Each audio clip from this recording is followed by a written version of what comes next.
Bueno, buenas noches. Shavua Tov Boraj, es un gusto verlo a todos los que están ahí y los que no están, ¿qué le vamos a hacer? Como se dice. O están en otra parte. Ok.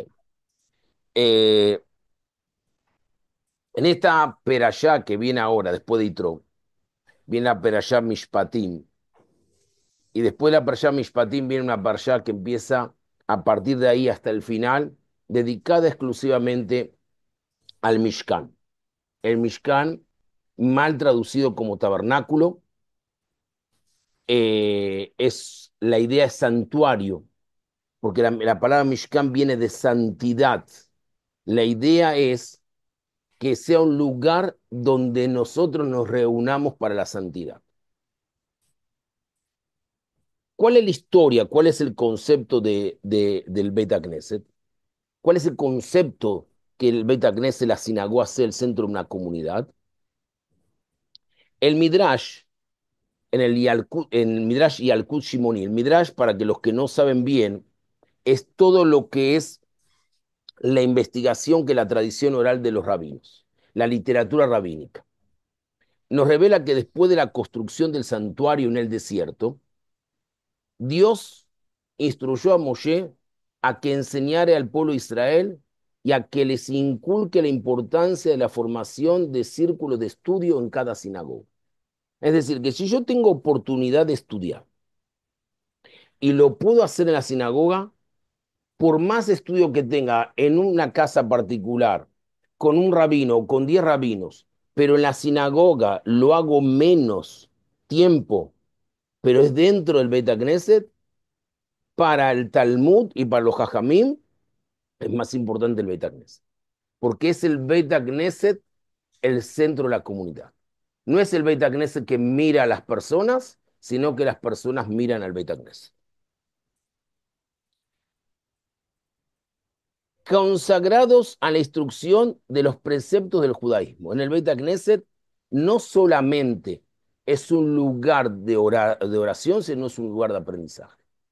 Y aquel, dice el Talmud, dice el Shulchan Aruch, aquel que sabe que hay un Beit Knesset y no se hace partícipe del Minyan, para el Maran Yosef Karo, para el autor del Shulchan Aruch, y basado en el Rambam, en Rabbi Moshe Ben Maimón, es una persona que tiene cierto grado de conflictos con el medio ambiente que lo relaciona.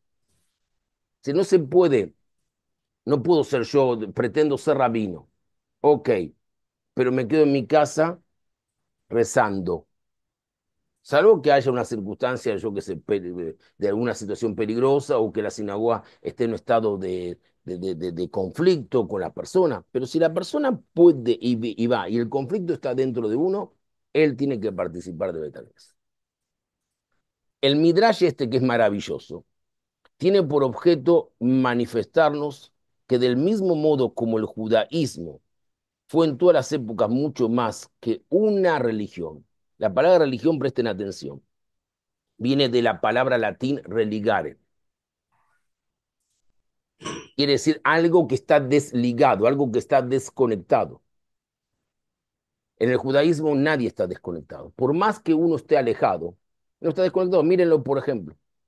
Uno de los secuestrados que fue liberado ayer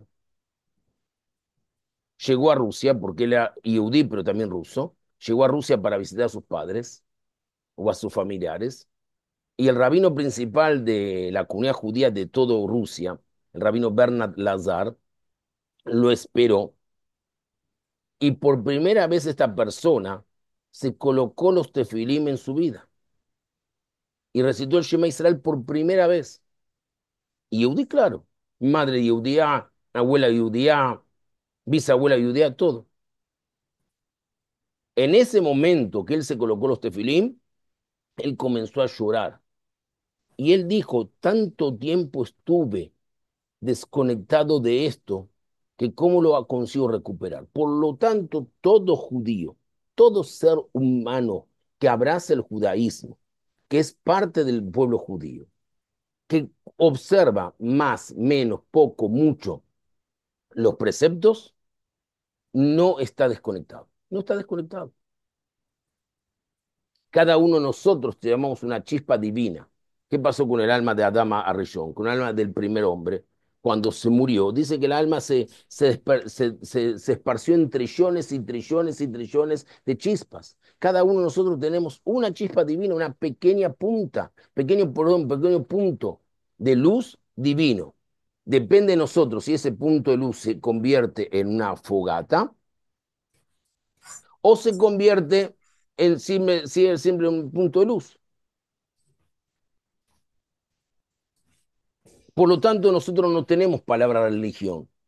Se utiliza para traducir porque no hay otra forma. La palabra que usamos nosotros para identificar a alguien observante se llama dati, que viene de la palabra dat, que quiere decir conocimiento.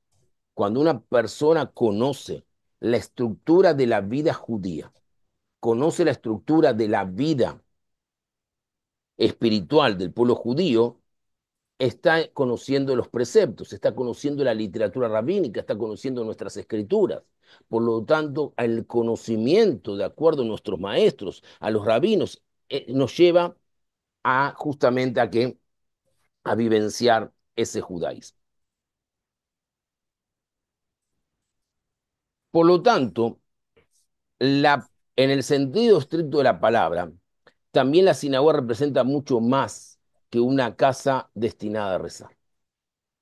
Nos quiere enseñar este Midrash que de la misma manera como el judaísmo abarca todos los aspectos de la vida, tanto en lo espiritual, en lo observante, como en lo social, como en lo político, como en lo económico, así también la sinagoga está destinada a ser el hogar del pueblo judío.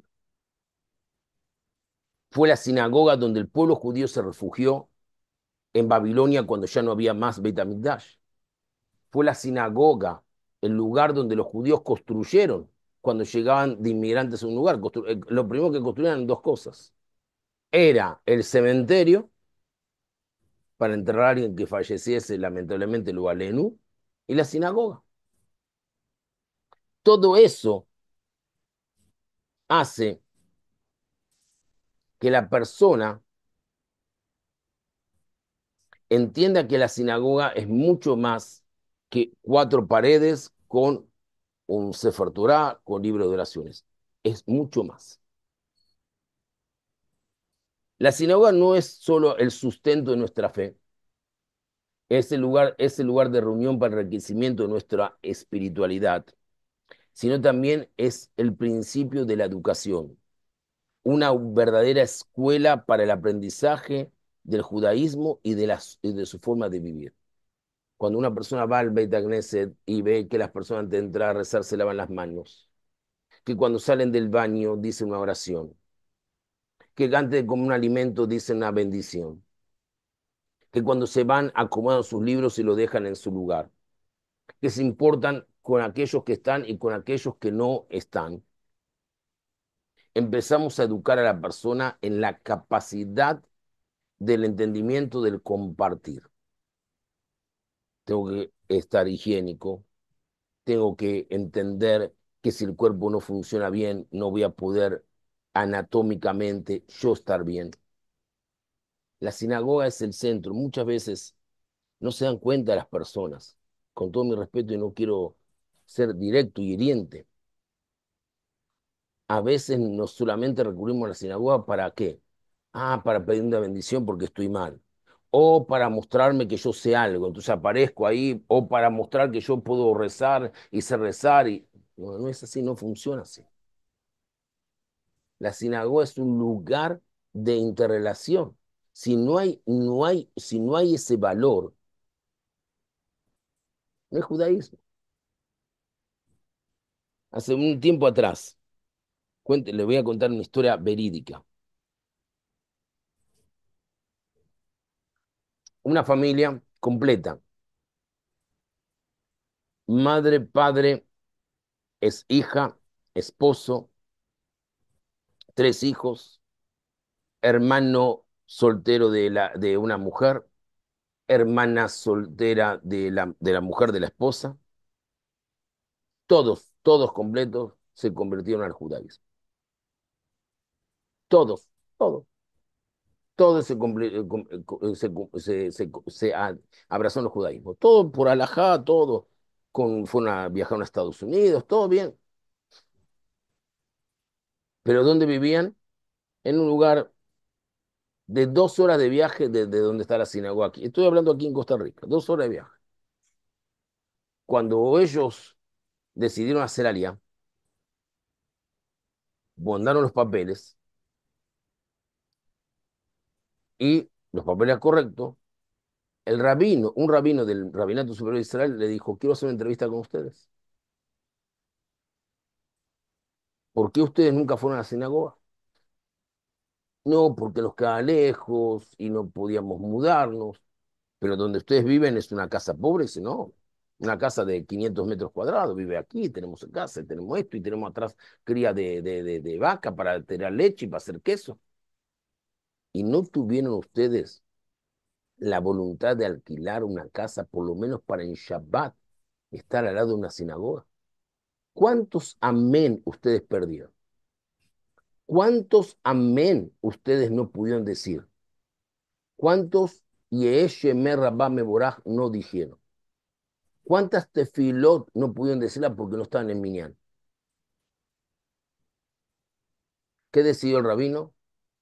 La única forma que yo le dé, el rabino de rabinato Israel, para que dé permiso y autorice, por más que la conversión era legal, y si la conversión está bien reconocida, pero para que nosotros la autoricemos, ustedes tienen que mudarse y durante 2 años vivir plenamente al lado de una sinagoga.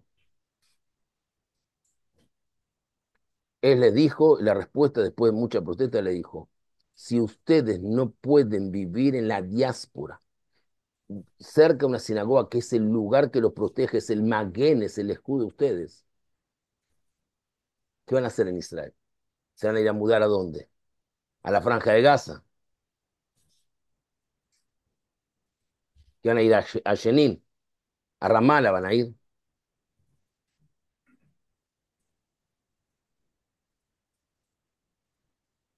Entonces, no nos damos cuenta. Yo tengo aquí una historia, esperen un minutito, que la quiero compartir con ustedes.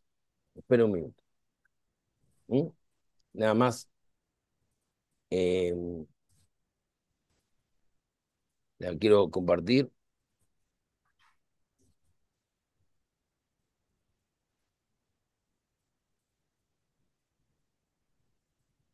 Esperen un minuto.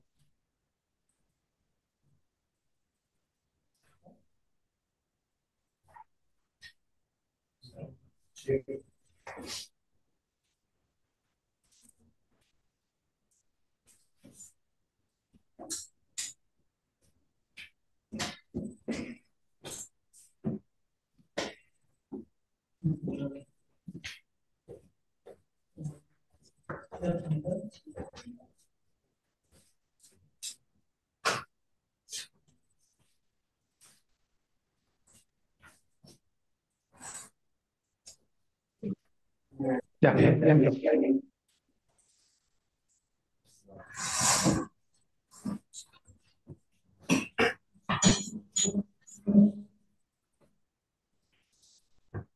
Esperen un minuto, a ver si la...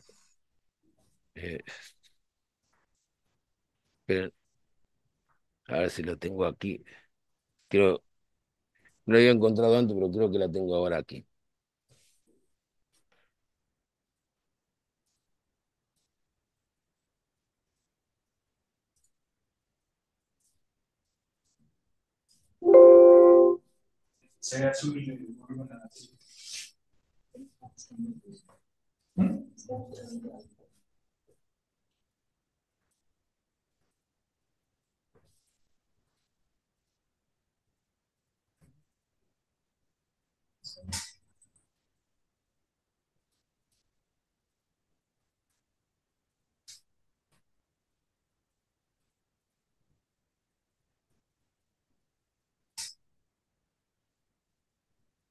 Esperen un minuto, por favor. Nada más, esperen 30 segundos.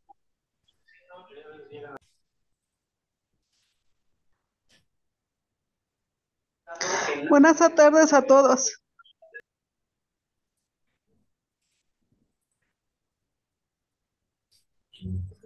Buenas tardes.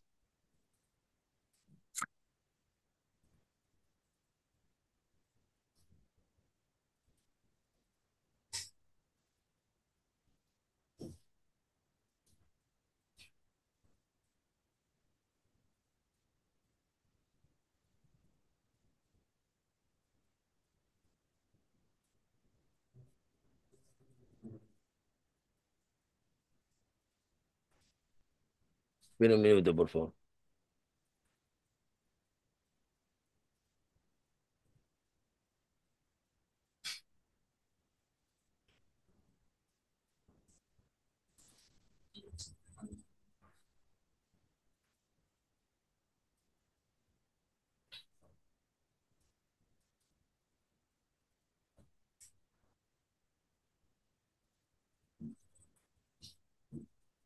Bien.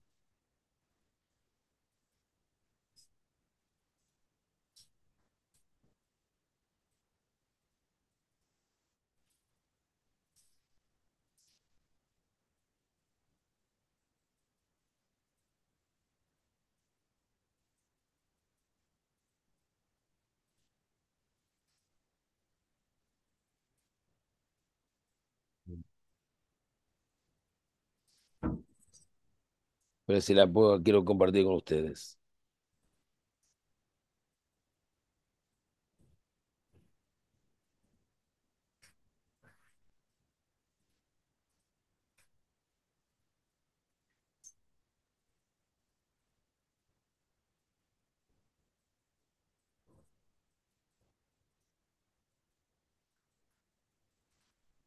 A ver si la estoy encontrando. Sé que la tengo, pero no estoy encontrando.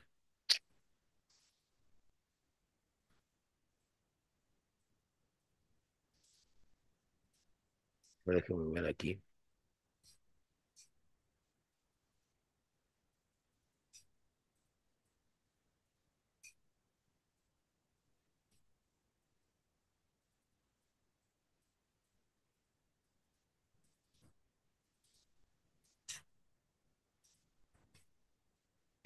Aquí está.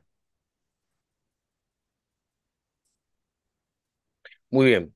Esta para aquí la voy a compartir con ustedes la imagen. Muy bien. Nuestro papel en la sociedad y nuestro papel en la sinagoga y nuestro papel en la comunidad judía. Se cuenta una historia sobre lo ocurrido en una ciudad, típica ciudad del interior que contaba con una pequeña comunidad judía y solamente apenas una sinagoga. Un día apareció en la puerta del templo y también en el diario comunitario una noticia que impresionó a todos. Con el más profundo pesar, comunicamos la muerte de nuestra congregación. El féretro partirá de la sinagoga rumbo al cementerio el domingo a las 11 de la mañana. Bien podría tratarse de una broma, pero todos los anuncios venían con el sello de la congregación y la firma del rabino. Debe ser serio, pensaban. En el día marcado, la sinagoga está llena. Nunca se había visto tanta gente de una sola vez. A tiempos aquella que otrora fuera el centro de la comunidad, andaba huérfana, pero no en aquel día. Todos esperaban ansiosamente por el rabino, a fin de preguntarle quién había fallecido. Al final la comunidad era pequeña y todos se conocían. Estaban todos allá. ¿Quién será el difunto?, se preguntaban. De repente el Shamash, el Bedel, el que guardaba, el que cuidaba, apareció empujando un carrito con un cajón. Era de hecho un cajón, no había dudas. Lo colocó frente al arca sagrada, el Arona Kodesh. Empujando una silla, se sentó a un lado. Sucesivamente se oyó un lloro, un lamento. La congregación se paralizó. Con sus indumentarias rotas, el anciano rabino se presentó delante de los fieles con la apariencia de quien había perdido un ente muy próximo. Dios mío, gritó una señora. ¿Será que su esposa falleció? No, no, ella estaba ahí. Ay, no. ¿Será que fue su hijo y su único hijo?, exclamó otra. Él también estaba allá, bien como su nuera, sus nietos y bisnietos. Todos estaban allá. No faltaba nadie, pero nada de eso importaba. Todos se recordaban del rabino sonriente, cálido, tranquilo. Verlo en este estado era deprimente.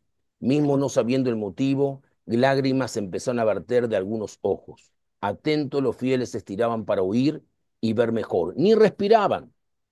El rabino se dirigió al púlpito. Hizo una prédica muy simple, pero extremadamente emotiva. Mismo quien no tenía la menor idea de lo que estaba aconteciendo se conmovió. Ya en el fin, en un tono misterioso y compasivo, miró para el cajón, después para la comunidad y dijo: Creo, mis hijos, que nuestra creación no puede más resucitar. No soy Dios, ni tengo poderes extraordinarios, pero voy a hacer una última tentativa. Mientras rezo con la mayor fe posible, ustedes en fila india van pasando para ver el cadáver.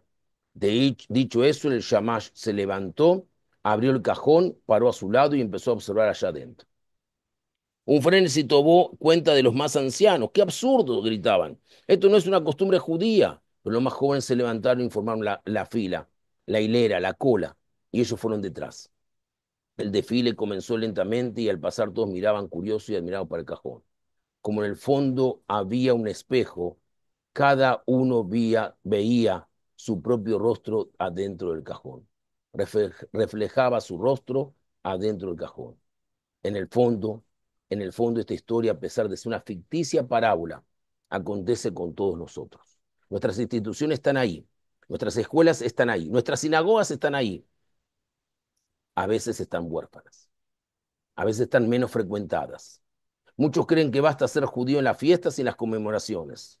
Otros creen que ser judío es apenas una cuestión de fe. Con eso acaban desconectándose de su responsabilidad comunitaria, su papel en la sociedad judía, la responsable de nuestra existencia durante milenios. Y el problema es de otros, piensan. No es mío, es de otros. Hubo alguien en el pasado que pensaba de la misma forma. ¿Saben quién? Caín. Inconformado con la gracia que su hermano alcanzaba delante de Dios, resolvió matarlo. La gran lección moral de esa perashá, de esa porción de Bereshit, está en la pregunta que Dios le hizo a los seres humanos, a los primeros seres humanos, a Yeka: ¿dónde tú estás? A Caín, después de ser cuestionado sobre su hermano, contesta con otra pregunta: ¿acaso soy su guardián de mi hermano? Esta pregunta no es hecha diariamente. Ayenu, ¿dónde estamos nosotros? ¿Acaso estamos cuidando a nuestros hermanos como deberíamos? ¿Somos responsables de ellos? ¿Tomamos conciencia del valor de lo que significa una sinagoga? ¿Tomamos conciencia de lo que significa tener un lugar donde poder desarrollar nuestra fe espiritual? Sí, somos. Kol Israel Arabim Ze. Así dice el tratado de Shebuot 39a, 39 folio A. Todos somos responsables uno por los otros. Hacemos todos parte de un inmenso cuerpo. Un pequeño problema maltratado y todo el conjunto puede estar comprometido, todo el conjunto puede estar enfermo. Un pequeño ademán puede modificar completamente el regalo y construir un porvenir mejor. Si queremos que el concepto tan repetitivo y conocido, continuidad judía, deje de ser un simple eslogan, si queremos, como decía Elie Wiesel y otros pensadores judíos, que judío es aquel cuyos nietos continúan siendo judíos, tener orgullo de proporcionar a nuestras familias una auténtica vivencia judía, si queremos sobre todo evitar el funeral de nuestra historia, el funeral de nuestra comunidad, el funeral de nuestras sinagogas, entonces hora que actuemos, pues con la muerte espiritual de nuestra tradición seremos nosotros los sepultados. Nuestro rostro es el que estará en el féretro, en el desaire y la responsabilidad. La pregunta es: ¿dónde estamos nosotros? Esa pregunta que ustedes están escuchando ahora de mí, esa pregunta que muchos de los que están aquí participando del Zoom se deben tener que hacer, es la pregunta cuando le dijo a Kadosh Baruj Beazuli Mishkan Beshahanti Betohan: hagan para mí un santuario para yo vivir en ellos. Pero hay una cuestión de concordancia. Si el Mishkan es singular y Betoham es plural para vivir en ellos, ¿de qué está hablando Dios? Parecería que no hay una concordancia idiomática. Entonces tendría que decir Beshahanti Betojó para vivir en él, porque es un solo Mishkan, es un solo santuario. No, señores. No está hablando Betoham en el sentido de muchos santuarios, sino está hablando Betoham en el corazón de las personas. Hay dos formas de vivir el judaísmo. Aquel que pasa por la sinagoga o pasa por el judaísmo o aquel que deja que el judaísmo y la sinagoga pasa por uno. Si uno pasa por la sinagoga por el judaísmo, es como si uno iría a Zaragoza, iría al mall, al shopping, a la bodega obrera y a cualquier otro lugar donde pueden ir. Pasa, entramos por una puerta y salimos por la otra. ¿Qué me cambia? Compramos lo que tenemos que comprar y ya está. Pero si esto pasa por mí, quiere decir que cada día me llevo una lección, cada día me llevo una enseñanza. Oh, rabino, pero usted sabe, el trabajo. Señores, no importa si el trabajo comienza a las 10, aunque sea venir media hora. Y si ves que hay problemas, si hay tema de horario, se habla, se tiene que conversar, pero no se puede dejar abandonada. Ninguna sinagoga puede dejar abandonada, porque ¿saben qué? El Sefer Torah también llora. Hay un Sefer Torah que es pasul, porque tiene alguna letra que no está bien, o porque hay algo que en el Sefer Torah no está correcto, y hay actitudes de nosotros que hacemos pasul al Sefer Torah, que hacemos pasul a la sinagoga. ¿Cómo? Nos abandonamos.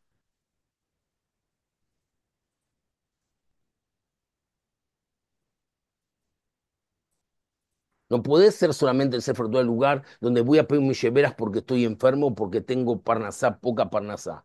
El Beit HaKnesset tengo que ser el lugar donde agradezco y donde no solamente pido. Porque en definitiva la palabra Yehuda, que es de lo que da la palabra Yehudí, que significa judío, viene la palabra Odé, donde dice Lea en el libro Bereshit, en el libro Génesis, a este hijo voy a agradecer y por eso lo voy a llamar Yehudá. ¿Qué decimos en Mismor Shile Yom HaShabbat? Mismor Shile Yom HaShabbat, Tov Leodot Lashem. Qué bueno es agradecer a Dios. Qué maravilloso. Nos decimos a la mañana Modeaní, agradecemos a Dios. Recuerdo una vez una historia que me contó un rab. Creo que ya la conté, no sé si la conté en este último Yom Kippur por usted, pero no está de más repetirla. Me la contó él, que le sucedió a él. Él repartía chupa, no sé cómo se dice, pirulito, eso para. ¿Se dice chupa? ¿Cómo se dice? Paletas. Paleta, ahí está, paleta. Entonces él repartía, los chicos venían paleta, paleta. En un momento, él tenía que hacer la mitad de Minja. Y no había, tenía muchas adrayot, pero ninguna le convencía para hacer una drayá, una prédica antes de Neila. Lo dejaba, no lo convencía ninguna de las que él había escrito. Y en ese momento que él estaba haciendo la oración de Minja, la mitad de Minja, y pensado, viene un nene y le tira el saco al rabino, le dice, rabino, una chupa, una paleta.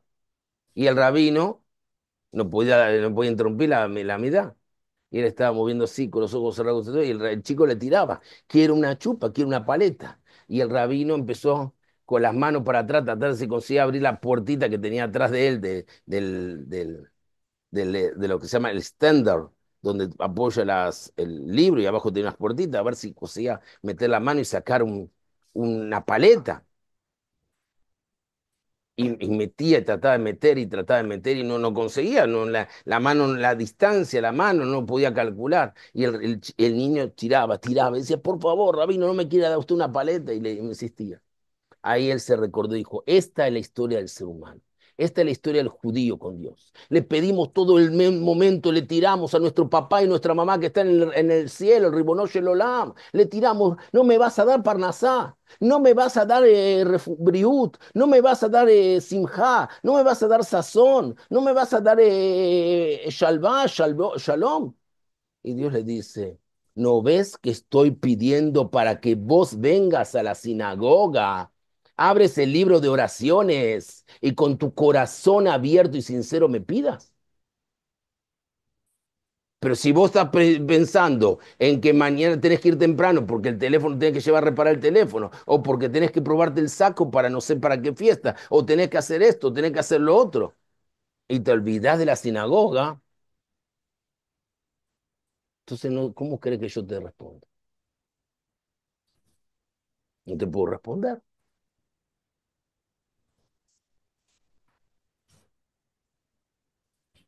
Esa es la pregunta que nos tenemos que hacer nosotros. El ser contemporáneo se enfrenta a diario a un sinfín de cuestionamientos que nunca antes en la historia debió develar. Su vida está enajenada siendo prisionero de una espesa trama que él mismo se encargó de tejer, no pudiendo retroceder, aunque en algunos momentos lo desee. Frustra a diario sus utópicos planes para sobreponerse, sin sacrificar la comodidad que tanto exige y absorbe. No encuentra posibilidad de enfrentarse consigo mismo. Carece de fuerza para mirar dentro de sí. Evita a su familia, a su pareja, a sus hijos, a sus padres, a sus amigos. No tiene tiempo para la lectura profunda. Su vida transcurre entre máquinas de confort, la necesidad de la técnica y el uso y abuso de la política como medio para obtener sus fines. Si no puede encontrarse consigo mismo, aun en muchos casos recurriendo al auxilio de una ayuda terapéutica, un psicólogo o un analista, menos él podrá relacionarse con el que está encima de él, que es nuestro papá, nuestra mamá, el que nos cuida. No puede detenerse para tratar de entenderlo. No tiene capacidad para mirar a su alrededor desde adentro. La palabra tefilá viene de la palabra palel. La raíz de tefilá viene de la palabra palel. El shoresh, la raíz es fei, lamet, lamet. Como decimos, juzgados, ¿eh? Tribunales, pelilim.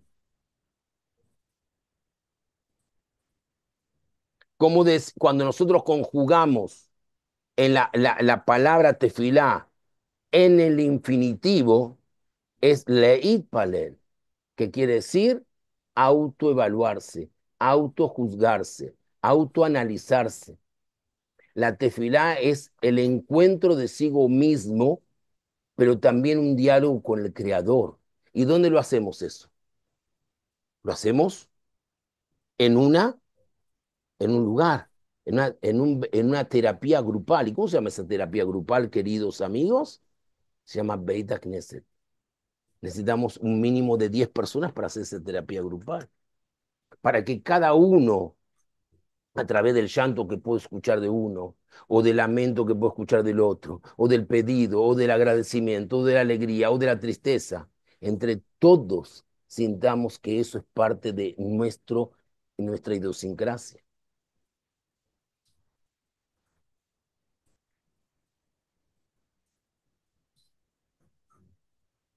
En el año 1899, Mark Twain, habrán escuchado, el famoso escritor americano, en su famoso ensayo respecto a los judíos, al cual posteriormente describió como su tesoro en el océano, este ensayo al final concluye con el siguiente párrafo. Los egipcios, los babilonios y los persas se elevaron, llenaron el planeta con sonido y esplendor. Después adormecieron y desaparecieron. Le siguieron los griegos y los romanos, hicieron mucho ruido y se fueron. Otros pueblos han surgido y manteniendo su antorcha en alto por un tiempo, pero esta se quemó y ahora se encuentran en la penumbra o han desaparecido. El judío los vio a todos. El judío los venció a todos y es hoy tal cual como siempre ha sido, sin exhibir ninguna decadencia, ninguna enfermedad a causa de la edad, ninguna senilidad, ninguna debilidad de sus partes, ninguna disminución de sus energías, no decayó su alerta ni su mente agresiva. Todas las cosas son mortales, menos el judío. Todas las otras fuerzas pasan, pero él permanece. ¿Cuál es el secreto de tu inmortalidad?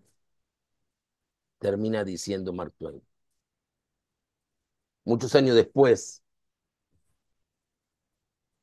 Albert Einstein, cuando le llega este escrito, él dice, no es la ciencia judía, no es la filosofía judía, no es las fiestas judías ni la gastronomía judía, es la capacidad de reunirse en un lugar llamado sinagoga, Bet Knesset, que hace, él lo dijo en alemán, el Shul, él dijo el Shul en alemán, que hace que el pueblo judío se fortifique, se recicle y se rearme. Es como una vitamina.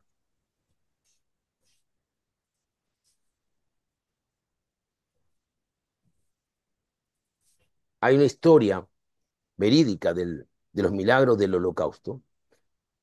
Sucedía en Lyon.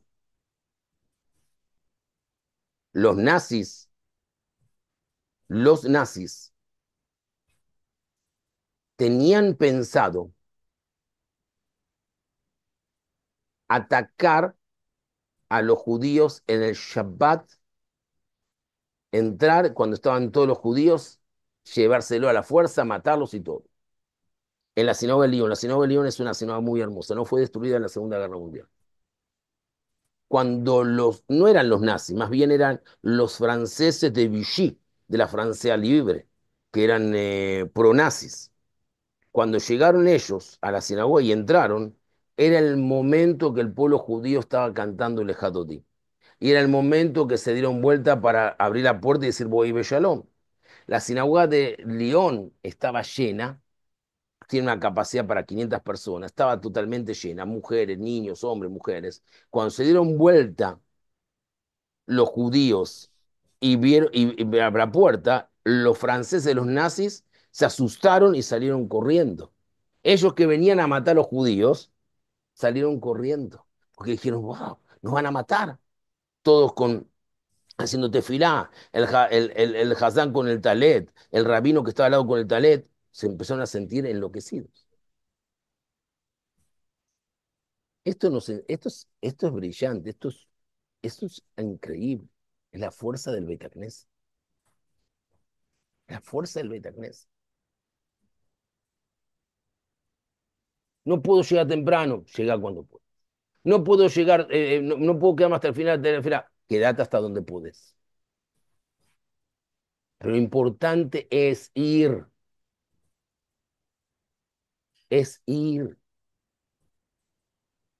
porque si yo no voy el día que yo necesito, nadie va a estar.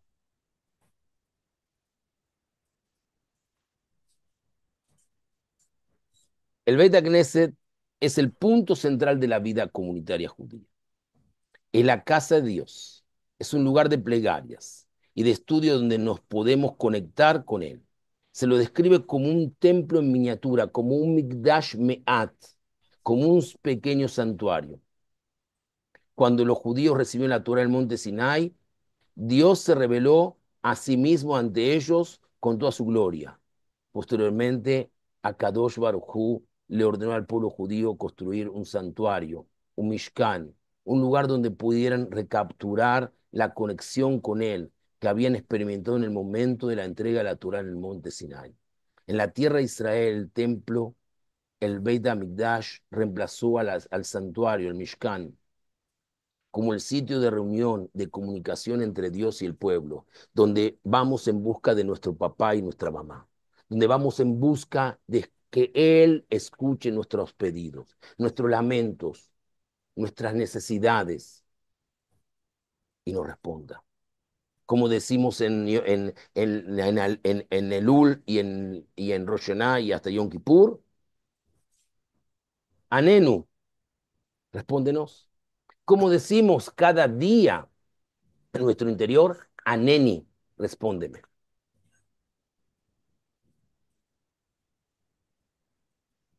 El conducto a través del cual su bondad descendía hacia este mundo. Sin embargo, desde el momento en que el Beit HaMikdash fue destruido, la relación con Dios se manifiesta en cada una de las sinagogas que existe en cada una parte del mundo. Por lo tanto, el Beit HaKnesset es una continuación de la experiencia que tuvimos en el monte Sinai. Por eso cuando abrimos el Arona Kodesh y cuando sacamos el Sefer Torah, Es como dicen los Jajamim, es como si la Shejinah misma descendiese en ese momento del monte Sinai y Akadosh Baruj Hu nos habla. Por eso es el momento que hacemos los pedidos para el Briut, la refuá. Por eso es el momento donde nosotros hacemos los pedidos para que el Estado de Israel, para los Hayalim, para nuestras cosas, es el momento donde hay gente. Ustedes en el Sidur ustedes no tienen, pero el Sidur de Marruecos, que sí tiene Israel Meir, que está aquí en el Zoom, dice, Areni Mekabel, que Dios me permite recibir la energía de la Shejinah en este momento que se abre la Arona Kodesh para mí. Y ese que se abre para mí es porque estamos todos aquí. Si no estaríamos todos aquí, no podría abrirse, ¿qué va a abrirse para uno solo? Recordemos que 10 personas, 10 espías negaron la entrada del pueblo de Israel, difamando la tierra de Israel. Y que dice, y lloró a Edá, la comunidad lloró. Y por eso estuvimos 40 años en el desierto. Si nosotros queremos seguir viviendo en el desierto de la vida, bueno, tenemos las consecuencias son vistas. Pero tenemos que entender, hacer. Ir al Betagneset no es un sacrificio, es un regalo de Dios. Mire lo que le conté. Personas que cumplían toda una teudad de la primera reconocida por Israel. Pero el Raf le dijo, ¿ustedes fueron a un Betagneset? No. No sabían ni decir la braja para subir a la Torá, porque nunca fueron a Betagneset. Judaísmo no es de biblioteca, no es en Harvard, ¿qué vas a hacer? La otra es un amigo mío, me dice, ¿sabes que hice un curso fenómeno de Mishnah, de judaísmo, en la Universidad de Harvard? Digo, fenómeno, eso es un judaísmo intelectual. Pero el ruido de la mesa golpeando, hablando sobre el Talmud, hablando sobre la Mishnah, escuchando una halajá, eso ni Harvard, ni Columbia, ni Oxford, ni Cambridge, ninguna universidad te lo va a dar. Porque eso solamente se consigue vivenciando. Nada más le voy a decir algo. Hay una pregunta que hacen los jajamín, ¿por qué el Bet Knesset es fundamental en la vida judía? Miren la pregunta que es. Pregunta del Shulchan Aruch, no solamente. Pregunta de todos los jajamim de toda la historia. El Beit Knesset tiene un rol fundamental en el judaísmo, actuando como el sitio de reunión entre el pueblo judío y Dios. Esa es la fácil. Tal como profetizó el Naví y Ezequiel, tal como profetizó el profeta Ezequiel, así dice Dios el Eterno. Aunque yo los he arrojado lejos entre las naciones y aunque lo he dispersado entre los países, he sido para ellos como un pequeño santuario en los países a donde llegaron. Cada sinagoga es un pequeño santuario, un microcosmos de esa espiritualidad que se tenía la oportunidad de vivenciar en el Beit HaMikdash, sirviendo como un pilar para la conexión con el Creador, sirviendo como un pilar de conexión como un hijo le pide a un padre. Sin eso, debido a esto, cada Beit Knesset asume el estatus de un pequeño santuario y la presencia de Dios reside en cada uno, así como residió en el santuario y en el templo. Pero ¿dónde reside cuando el Beit Knesset está abierto? Salvo que queramos, como la historia que conté del rabino, enterrar a la comunidad. Depende de cada uno de nosotros. No depende ni de mí, ni depende de Ishai, ni depende de cada uno. Depende de lo colectivo. Presten atención. El Ramban Nachmanides, no Maimónides, Nachmanides, que vivió un siglo después, Al respecto del comentario al libro Shemot, capítulo 25, versículo 1, dice, el santuario es la continuación de la experiencia en el monte Sinai. Y la esencia del santuario es que la gloria que se posó sobre el monte Sinai residió también sobre el Mishkan, cuando estaba en el desierto, cuando entró en Israel, cuando estuvo en Shiloh, cuando estuvo en Hebrón y cuando estuvo en Jerusalén, hasta que el rey Shlomo construyó el Beit HaMikdash. Y en el santuario, el honor de Dios que se había posado sobre él, el monte Sinai estará continuamente manifiesto para el pueblo judío. Y la palabra de Dios que llegó a Moshe en el monte Sinai continuará llegando a él desde el santuario del Mishkan. Dice el profeta Yehezkel en el capítulo 11, versículo 16, Dios le dio los Bate Knesset en vez del Beit HaMikdash. ¿Por qué? Porque Yehezkel dice, basado en el profeta Osea, que la ofrenda de los labios es mucho más que la ofrenda de 1000 toros. Así dice Dios el Eterno, aunque yo los he arrojado lejos entre naciones y aunque los he dispersado entre los países, he sido para ellos como un pequeño santuario en los países a donde se instalaron. Pregunta, quiere decir que la Shejinah que estaba posada en el Beit HaMikdash acompañó al pueblo de Israel. Claro, la acompañó en el exilio. Y Akadosh Baruj Hu también llora cuando no puede escuchar un amén, porque la palabra amén es la raíz de la palabra emuná. Y también amén es un rashet de bot, un acrónimo de El Melech Neeman. Dios, Dios es rey fidedigno. Es decir, que cuando, y más, la gematría, la numerología de la palabra amén es 91. Lo mismo que el valor de la palabra malach, que quiere decir mensajero celestial. Cada vez que decimos un amén, nosotros creamos un mensajero celestial. Ahora voy a hacer una pregunta. ¿Cómo voy a decir amén si de repente, yo qué sé, el Rosh y Shai están ahí en el Betacnes, solos? O yo estoy solo en mi casa. Voy a decir un amén para mí mismo, que soy yo. Me miro en el espejo, me miro y digo amén a mí mismo. En el tratado, en el Talmud, Tratado Berajot, que yo creo que ustedes lo están estudiando, en la página 6, Daf 6, sí, página 6, Daf 6, Amud Aleph, folio A, dice Rabim Bar Raf Adá, dice Rabim Bar Raf Adá, en nombre de Rabbi Itzhak, ¿de dónde sabemos que Dios está presente en el Bet Knesset?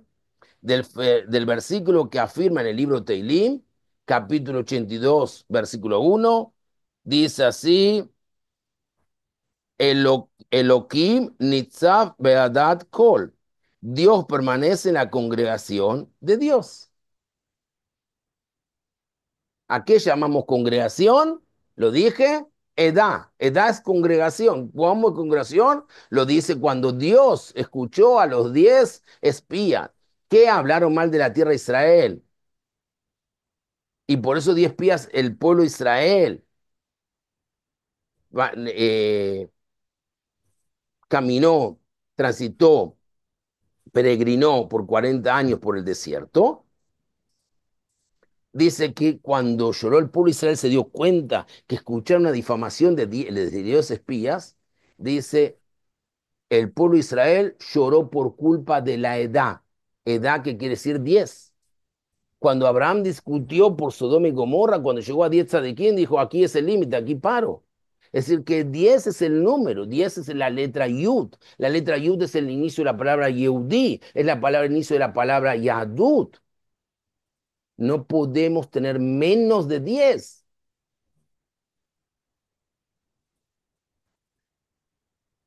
Por lo tanto, uno puede meditar en la cima de una montaña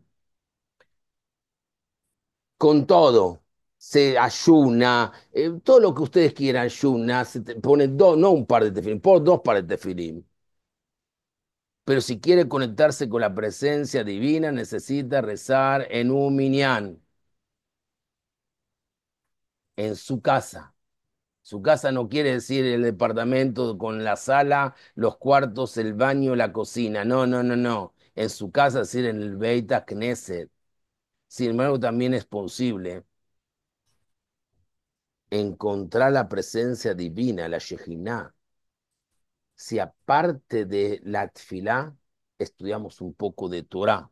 Dice Pirkei Avot en el capítulo 3, Mishnah 6, la presencia de Dios se encuentra incluso cuando una persona estudia Torah, pero si estudia Torah en el Beit Knesset, la presencia divina lo acompaña hasta los momentos más difíciles que él tiene.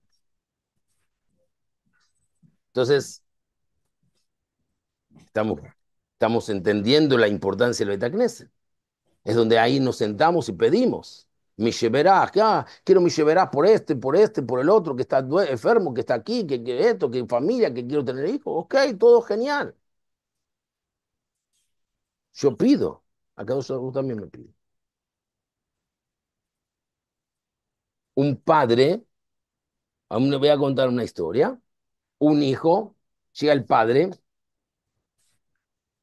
a su casa, el hijo lo espera, el padre cansado, empresario de finanzas,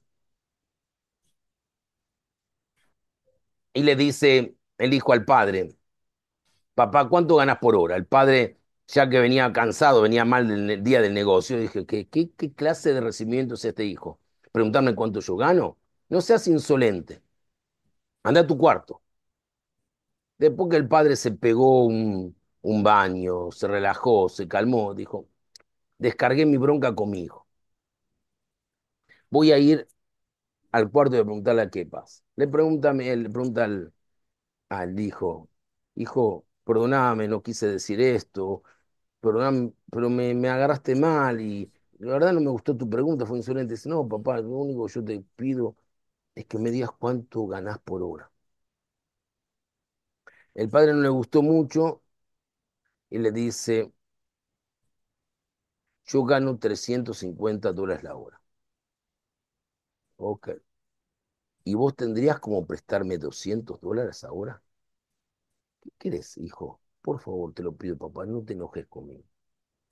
El padre a regadientes va al cuarto, agarra la billetera, saca $200, llega a la casa, le dice, aquí tengo $200. Le dice el hijo, espera un minuto. Abre su cajón el niño, agarra su caja de ahorro, cuenta los $150 y le dice, mira, papá, $150 que tengo, $200 que vos me prestaste, aquí tengo $350. ¿Me vendés una hora para mí? ¿Me vendés una hora, Dios, para mí? Dios no te vende la hora, te la regala. ¿Pero qué te pide a cambio? Que vos también hagas algo. Que hagas algo. No es solamente ponerse de acá, queridos. No es solamente traer un queque o una torta o una ugá.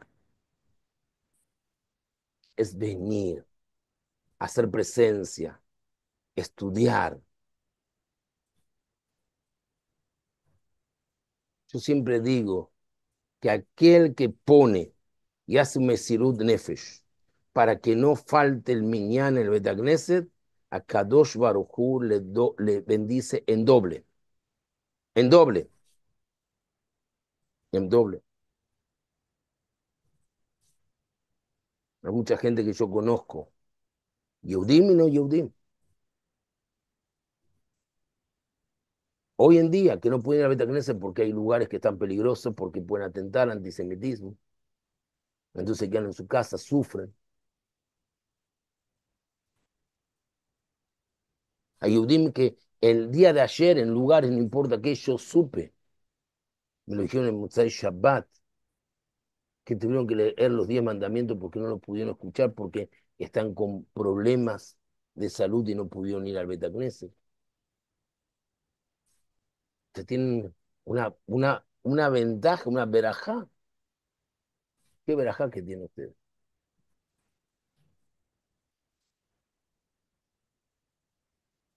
El hombre que ha desarrollado intelectualmente como nunca antes en la historia, acopiando una gigantesca masa de información y al mismo tiempo ha entrado en una vorágine que lo lleva a preferir dar prioridades a las sensaciones y experiencias sensibles que comparte con los animales, hambre, sed, agresiones, temores, fobias y deseos sexuales, es la misma persona que en la desesperación va en busca de su papá y su mamá.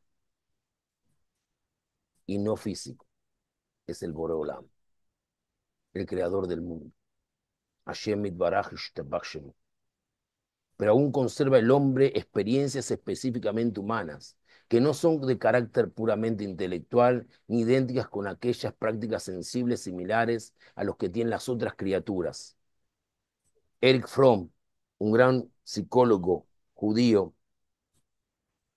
que sobrevivió, que huyó de Alemania y que escribió un libro Y seréis como los dioses, y tiene un capítulo que se llama Alajá, que es espectacular. Sostiene que existen razones para especular que las experiencias afectivas de este carácter, tales como el amor, la ternura, la compasión y todo aquel afecto que no se hallan al servicio de la función de la supervivencia, se basan en la mutua acción de esa lucha de la cual aún se puede surgir como humano.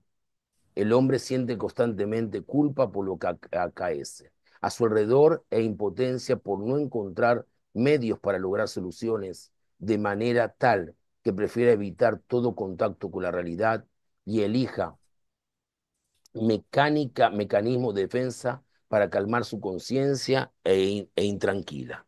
Ve pasar la violencia, el dolor a su alrededor como reguero de agua cristalina y se envuelve en su pestilencia tapando a duras penas sus fosas nasales en lugar de cuidar que la causante desaparezca. Aunque su culpa no resulta del eterno planteo filosófico, que es un individuo bueno, que es una sociedad buena, ni siquiera el planteo dualista del bien y del mal, a veces parece perder la moral. Pero es en el momento que él se acerca al Beit Knesset, entra y encuentra a otras personas como él pidiendo que Dios nos responda, Anenu, Aneni, es que nos damos cuenta de lo que es el ser humano con esa Neshama Yeterá, con esa alma que a Kadosh Baruj Hu nos agrega en Shabbat, pero también parte de esa Neshama nos agrega cada vez que estamos dentro de Beit Knesset haciendo tefilá. El hombre está desvalido como un niño, y así como un niño en las pesadillas nocturnas se levanta agitado, tratando de fatigado, de asustado y pide por su padre y su madre.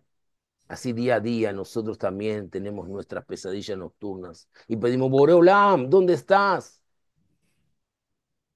Recuerden que Dios no murió en Auschwitz.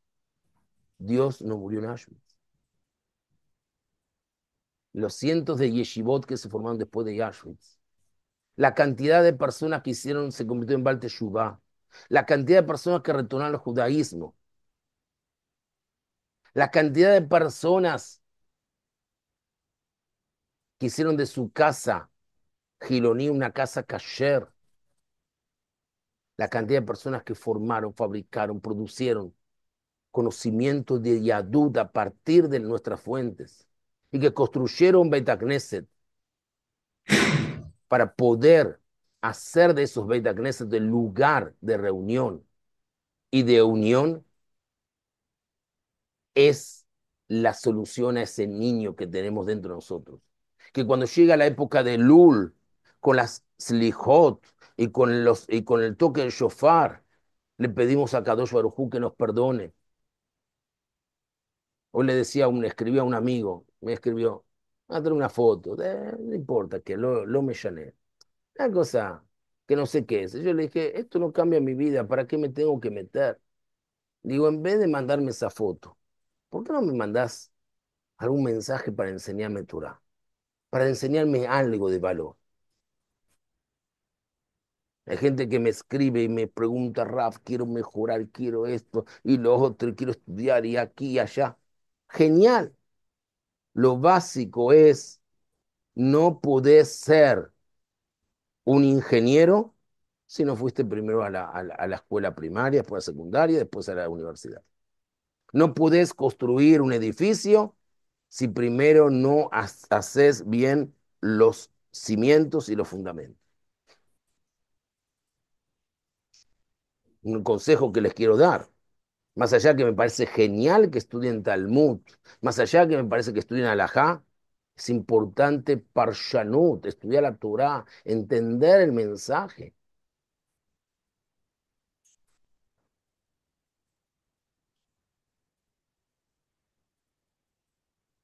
Presten atención.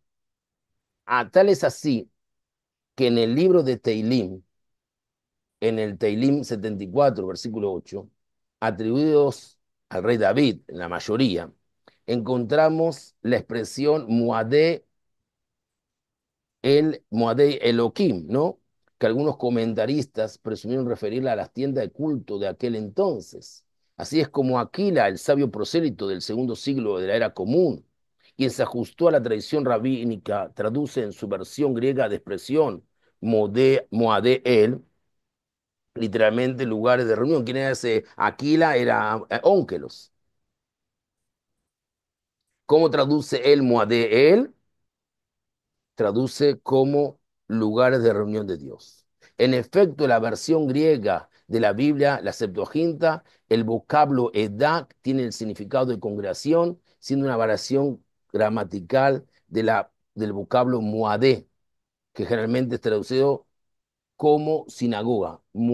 El muadeado, ayer mikra kodesh, ayer te también, moadam, así lo decimos en las tefilot, en la época de los shalosh regalim, en donde antes de la midá.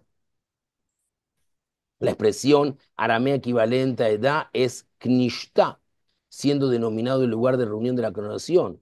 Bit knishta resulta el equivalente en el hebreo con la cual se nombra sinagoga que en la actualidad conocemos, Betacneset. De ahí viene la palabra Betacneset. Viene del arameo knishta, que a su vez es el equivalente arameo de la palabra edad, que significa congregación. Sin embargo, este término no lo encontramos en las páginas de la Biblia. El nombre sinagoga, dicho de paso, proviene del griego, de la palabra sunagoge, significando congregación o lugar de reunión de la comunidad.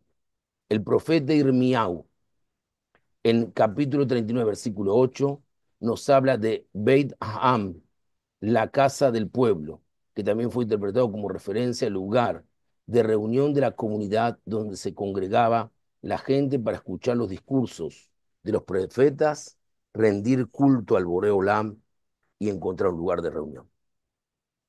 Son 8:07, a mí no me tengo problema, pero me gustaría que ustedes me pregunten. Nada más quiero terminar de definir de esto antes de la pregunta y dejar una conclusión. Que después este video lo voy a armar y se lo voy a pasar lo voy a pasar para ahí para que lo tengan, lo vean y lean varias veces. Si nosotros no nos damos cuenta de lo que significa para nosotros, lo que significa para el pueblo judío, para la congregación de Israel, lo que significa el valor del Bet Knesset, ¿en qué lugar nosotros vamos a ir a rezar? ¿En qué lugar nosotros vamos a derramar las lágrimas pidiendo a nuestro papá y nuestra mamá? ¿En qué lugar nosotros vamos a agradecer por lo bueno que recibimos? Si no nos damos cuenta del valor que tiene y no podemos hacer Mesirut Nefesh, que en definitiva no es solamente para beneficio de la comunidad, sino para beneficio de uno. Si no podemos encontrar en esa pelilá, en esa leitpalel, en esa tfilá autoevaluativa, la capacidad de encontrar la chispa divina que nos conecte con el Boré Olam. Y solamente se consigue eso en ese Beit Knesset, en ese lugar tan lindo, tan hermoso, donde lo frío se hace cálido, donde lo sensible se hace amoroso, donde la oscuridad puede convertirse en claridad. ¿Dónde vamos a encontrar la razón de ser como judíos? Es una pregunta que no me cabe a mí responderla. pero cada uno de ustedes sí. El desafío no es voy a cambiar.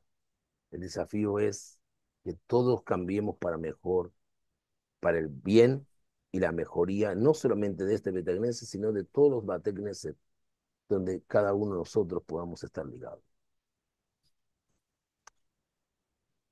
Leitraot, pero le dejo las preguntas y le dejo abierto las preguntas a ustedes para que me respondan y para que me pregunten, que va a ser una alegría responder. Toda, toda, y espero verlos prontamente en físico, no a través del mundo virtual. Ahora sí, querido Ishai, abiertas las preguntas.